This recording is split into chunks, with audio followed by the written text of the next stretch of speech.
Good afternoon friends. आपण वाणिज्य संघटन व व्यवस्थापन इयत्ता 12वी या विषयातील प्रकरण क्रमांक 4 व्यवसाय सेवा पाहत आहोत. या अगोदरच्या लेक्चरमध्ये आपण व्यवसाय सेवा, प्रस्तावना, अर्थ, त्याची व्याख्या, व्यवसाय सेवा, त्यामध्ये बँकिंग क्षेत्र, बँकिंगचा अर्थ, बँकांचे प्रकार, व्यावसायिक बँकांची कार्य आणि ई बँकिंग सेवा बघितली होती. त्याचप्रमाणे विमा, विम्याचे तत्व, विम्याचे प्रकार, त्यामध्ये जीवन विमा, सागरी विमा, अग्नि विमा. तर आज आपण गोदाम म्हणजे वेअर हाऊसिंग याबद्दल माहिती पाहणार आहोत. सर्वप्रथम आपल्याला अर्थ पाहावा लागेल. गोदाम साठवणूक ही मालाच्या अथवा वस्तूंच्या संदर्भात आहे आणि यामध्ये साठवणुकी संदर्भातील सर्व क्रियांचा समावेश आहे, ज्यात मालाची किंवा सामानाची साठवण आणि संरक्षणाशी संबंधित असते.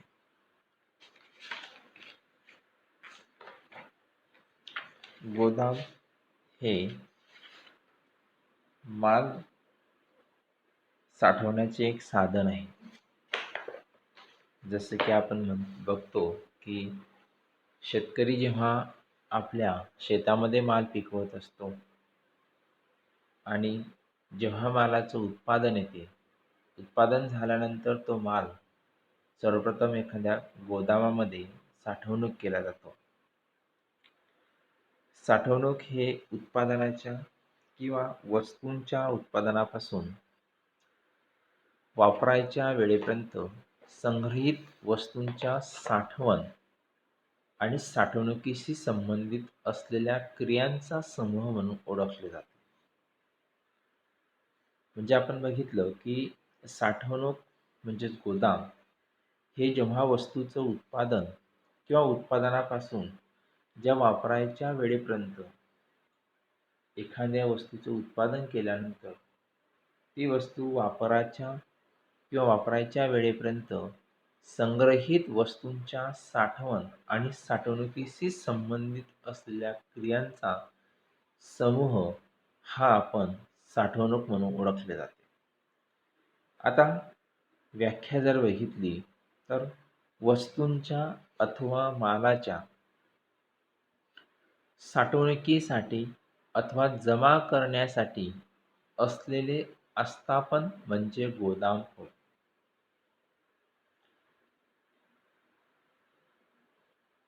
आपल्याला गोदामाची कार्य सांगत असताना पहिलं कार्य आहे मालाची साठवण.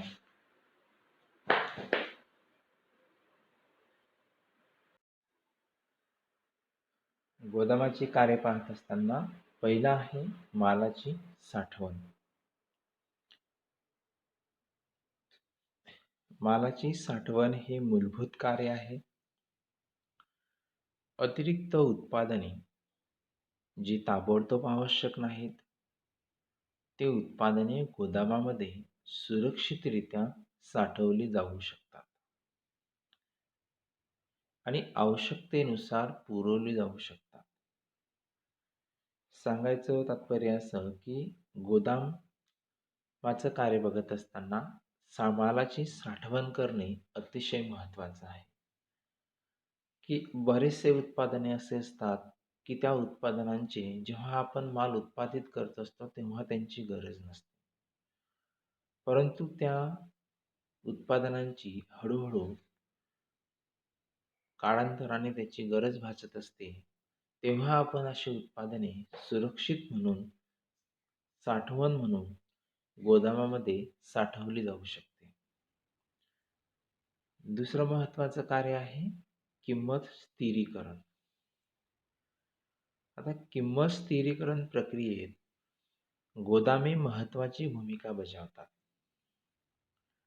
मग किंमत स्थिरीकरण हे वेळ उपयुक्तता आपण त्याला टाईम युटिलिटी साधून केले जाते.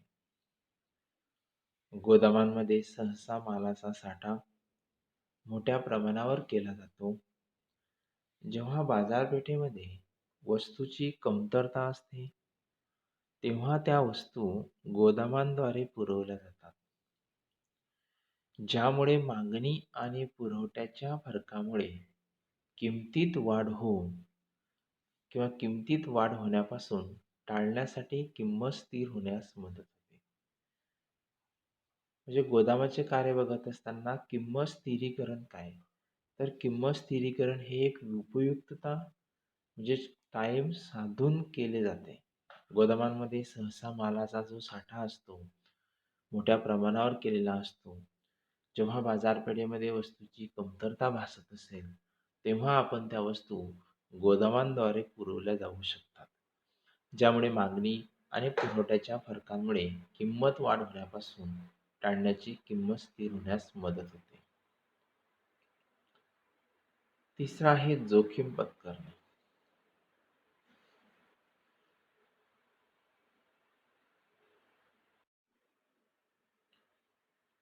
जेव्हा वस्तू गोदामांमध्ये साठवल्या जातात, तेव्हा चोरी, आग इत्यादी स्वरूपात त्यांना बरीच जोखीम स्वीकारावी लागते. गोदामे अशा प्रकारे बनवलेली जातात जेणेकरून हे धोके कमी होतात. गोदाम चालकावर वस्तू सुरक्षित ठेवण्याची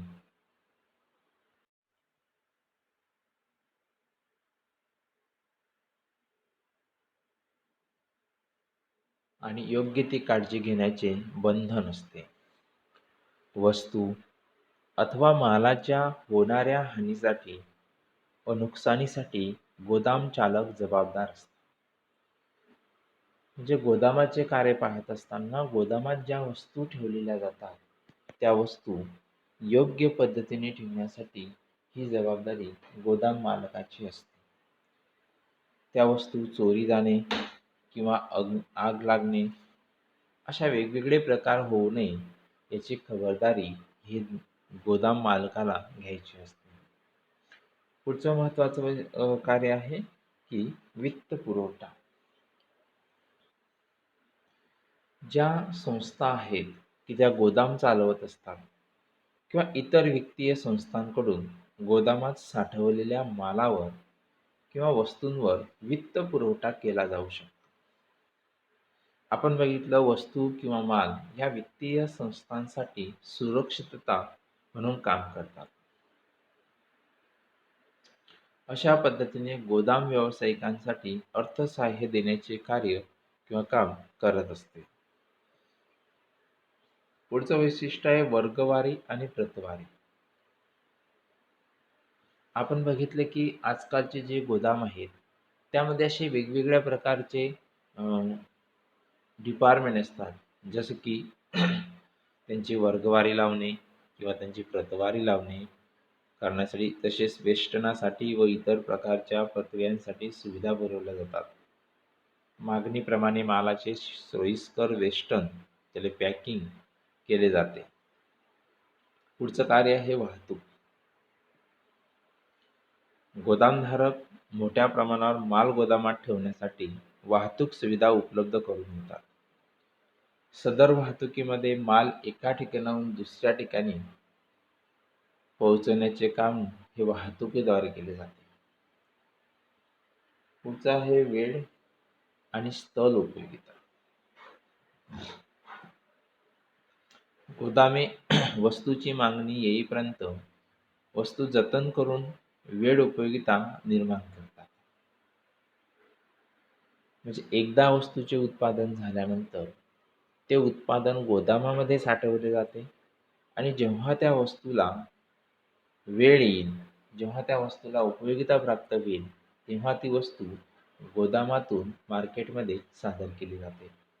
तसेच ज्या ठिकाणी वस्तूंची आवश्यकता आहे त्या ठिकाणी माल पोहोचवून स्थल उपयोगिता निर्माण करतात. आपण बघितलं की एखाद्या वस्तूचं उत्पादन मुंबईला होत असेल किंवा एखाद्या वस्तूचं उत्पादन मुंबईला होत असेल आणि त्याची जर मागणी इतर ठिकाणी असेल, तर इतर ठिकाणच्या मार्केटमध्ये ते वस्तू नेण्याचे कार्य स्थल उपयोगिताद्वारे होत असते. पुढचं आहे प्रक्रिया. काही वस्तू जशा बनवल्या जातात तशाच त्या वापरल्या जात नाही. आता सदर उत्पादनावर ठराविक प्रक्रिया करून वापरायोग्य बनवल्या जातात. उदाहरण, तांदूळ पॉलिश केला जातो. फळे पिकवली जातात. काही वेळा गोदाम चालक या मालकांना प्रक्रिया करण्यासाठी आवश्यक सुविधा पुरवतात. गोदामाचे कार्य बघत असताना आपण पहिलं कार्य बघितलं मालाची साठवण किंवा संचयन. दुसरं कार्य बघितलं किंमत स्थिरीकरण. तिसरं कार्य बघितलं जोखीम पत्करणे. त्यानंतर वित्तपुरवठा, वर्गवारी आणि प्रतवारी. त्यानंतर वाहतूक, वेळ आणि स्थळ उपयोगिता, प्रक्रिया अशी आपण गोदामांची 8 कार्ये बघितली.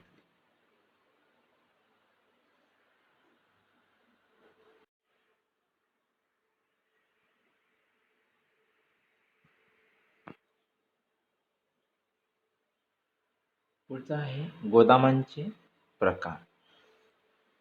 गोदामांचे प्रकारांचे स्टडी करत असताना पहिला आहे खाजगी गोदामे, दुसरा आहे सरकारी गोदामे, तिसरा आहे करदेय गोदामे, 4 नंबर कर करदत्त गोदामे, 5 नंबर शासकीय गोदामे, 6 नंबर सहकारी गोदामे आणि 7 नंबर शीतगृहे. तर आता मग आपण खाजगी गोदामांची माहिती पाहू. खाजगी गोदाम ही उत्पादक किंवा मोठे व्यापारी यांनी त्यांच्या साठवणुकीच्या गरजा पूर्ण करण्यासाठी बांधलेली असतात. म्हणजे जे उत्पादक आहेत, जे मोठी व्यापारी आहेत, ते काय करतात की त्यांच्याकडे मालाचा साठा करत असतात आणि त्यांच्याकडे जमा झालेल्या मालाचा साठा ते किरकोळ व्यापारी यांना सप्लाय किंवा पुरवित असतात. यासाठी उत्पादक किंवा व्यापारी यांच्या दृष्टीने खाजगी गोदाम निर्माण केले जाते आणि त्यांच्यामार्फत ती चालवली जातात. मोठ्या व्यावसायिक असतील किंवा आस्थापनांना ज्यांना मोठ्या प्रमाणावर माल साठवण्याची आवश्यकता असते आणि अशी गोदामे ज्यांना बांधणे परवडते, अशा व्यावसायिकांकडून बांधली व देखभाल केली जातात. मोठे उत्पादक किंवा घाऊक विक्रेत्यांकडे देशाच्या विविध भागात अशी गोदामे असू शकतात. म्हणजे खाजगी गोदामांचा विचार करत असताना जे मोठे व्यावसायिक असतात किंवा व्यापारी असतात किंवा उत्पादक असतात की त्यांना ते गोदामे बांधायला परवडतील, असेच व्यक्ती खाजगी गोदामे उभारणी करू शकतात आणि ते त्यांच्यामार्फत चालवली जातात. पुढचं महत्त्वाचा प्रकार आहे तर सार्वजनिक गोदामे. सार्वजनिक गोदामे अशी विशिष्ट व्यवसाय संस्थापना आहे, जी सर्वसामान्यांना ठराविक रक्कम आकारून माल साठवण्याची सुविधा उपलब्ध करून देतात. सार्वजनिक गोदामे ही सरकारच्या मालकीची असतात. आपण बघितलं की सर्वसामान्य जो व्यक्ती आहे, त्या सर्वसामान्य व्यक्तींना त्याची रक्कम परवडेल या दृष्टीने सार्वजनिक गोदामांची उभारणी व त्याची किंमत ठरवलेली असते. एखाद्या व्यक्तीमार्फत अथवा सहकारी संस्थेमार्फत याचे संचालन केले जाते. सार्वजनिक गोदामे हे शासनाच्या परवान्याअंतर्गत विहित नियम व कायद्यानुसार कार्य करतात. शासनाने जे नियम व कायदा आहे, त्या कायद्यांचे उल्लंघन न करता त्यांची सार्वजनिक गोदामे कार्य करत असतात. सार्वजनिक गोदामे लहान उत्पादकांना व व्यापाऱ्यांना कमी किमतीत साठवणुकीची सुविधा उपलब्ध करून देत असतात.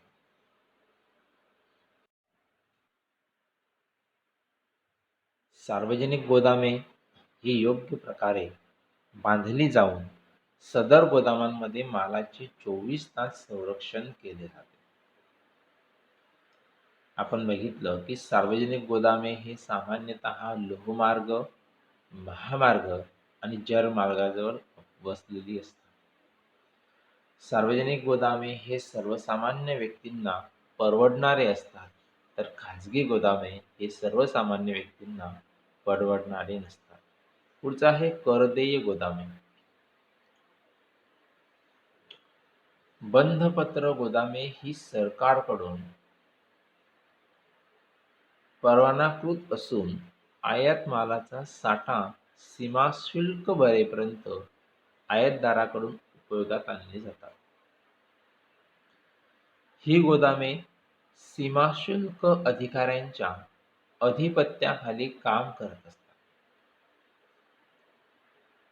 सदर गोदामांमध्ये गोदाम चालकाला एक करार, आपण त्याला बॉन्ड म्हणतो, द्यावा लागतो, ज्यामध्ये गोदाम चालक आयातदार सीमाशुल्क भरल्याशिवाय सीमाशुल्क अधिकाऱ्याच्या संमतीशिवाय मालाचा ताबा न देण्याबाबत कटिबद्ध असल्याचा निर्वाळा देतो. आयात माल कराराअंतर्गत जर बघितलं तर आयात माल कराराअंतर्गत बॉन्ड ठेवला जातो आणि संमतीशिवाय काढता येत नाही. जर आयातदार माल आयात झाल्यानंतर ताबडतोब सीमाशुल्क भरण्यास असमर्थ असेल अथवा सीमाशुल्क भरण्यास तयार नसेल तर तो माल बंधपत्र गोदामात ठेवू शकतो. आयातदार ज्याप्रमाणे सीमाशुल्क भरतो त्या प्रमाणात गोदामातून माल बाहेर काढू सुद्धा शकतो. पुढचं आहे ड्युटी पेड. त्याला करदत्त गोदामे असे म्हणतात.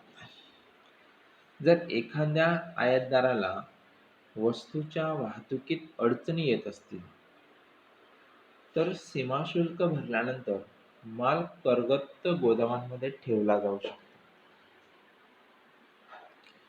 सर्व जे करदत्त गोदामे आहेत ही सार्वजनिक गोदामे आहेत, जी आयातदारांना उपलब्ध आहेत. सर्व गोदामे आयातदारांना उपयुक्त आहेत, कारण की मालाची योग्य काळजी घेतली जाते व विविध प्रक्रिया जसे की विभागणी असेल इत्यादी प्रक्रिया केल्या जातात. वस्तूंच्या पुनर्निर्यातीसाठी सदर गोदामे अधिक उपयोगी असतात. सदर गोदामे बंदर अथवा गोदी क्षेत्राजवळ प्रकर्षाने आढळतात. पुढचं आहे शासकीय गोदामे, गव्हर्नमेंट. शासकीय गोदामे ही केंद्र व राज्य सरकार किंवा सार्वजनिक सहकारी संस्थांच्या मालकीची असून त्यांच्याद्वारे व्यवस्थित असतात किंवा व्यवस्थापित असतात. लहान शेतकरी असतील, व्यापारी असतील आणि विक्रेते यांना गोदामे बांधणे जिकिरीचे असते. अशावेळी शासकीय गोदामे त्यांना अत्यंत माफक किमतीमध्ये गोदामांमध्ये माल ठेवण्याची मुभा देतात.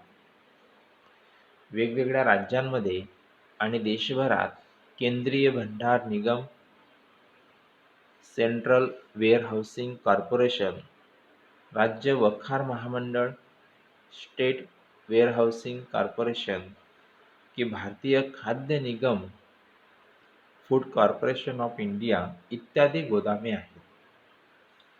शासकीय गोदामांमध्ये आपण बघितलं की भारतीय खाद्य निगम, राज्य वखार महामंडळ, केंद्रीय भंडार निगम असे वेगवेगळ्या प्रकारचे गोदामे आपल्याला सांगता येतील. पुढचं आहे सहकारी गोदामे. ही गोदामे सहकारी संस्थांच्या मालकीची व्यवस्था व नियंत्रित आहेत. ती मुख्यतः अत्यंत किफायतशीर दराने गोदाम सुविधा उपलब्ध करून देतात. अशा प्रकारची गोदामे शेतकरी, व्यापारी तसेच सामान्य जनतेसाठी उपयुक्त आहेत. आणि शेवटला आहे शीतगृहे. फळे, फुले, भाज्या आणि दुग्धजन्य पदार्थ अशा नाशवंत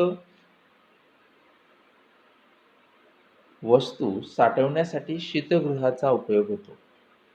शीतगृहामध्ये वस्तू अतिशय कमी तापमानात साठवल्या जातात, जेणेकरून त्या साठवणे व भविष्यात त्यांचा वापर करणे शक्य होते. अशा शीतगृहांमुळेच जागतिक व्यापार शक्य झाला आहे. तर आज आपण या लेक्चरमध्ये गोदाम म्हणजे काय, गोदामाची कार्य बघत असताना आपण पहिलं मालाची साठवण, दुसरं किंमत स्थिरीकरण, तिसरं जोखीम पत्करणे, चौथं वित्त पुरवठा, पुढचं वर्गवारी व प्रतवारी, वाहतूक, वेळ आणि स्थळ उपयोगिता, प्रक्रिया, त्यानंतर गोदामांचे प्रकार, त्यामध्ये खाजगी गोदामे, सार्वजनिक गोदामे, परदेय गोदामे, परदत्त गोदामे, शासकीय गोदामे, सरकारी गोदामे आणि शीतगृहे असे प्रकार बघितले. यानंतरच्या लेक्चरमध्ये आपण संप्रेषण याबद्दल माहिती पाहणार आहोत. धन्यवाद.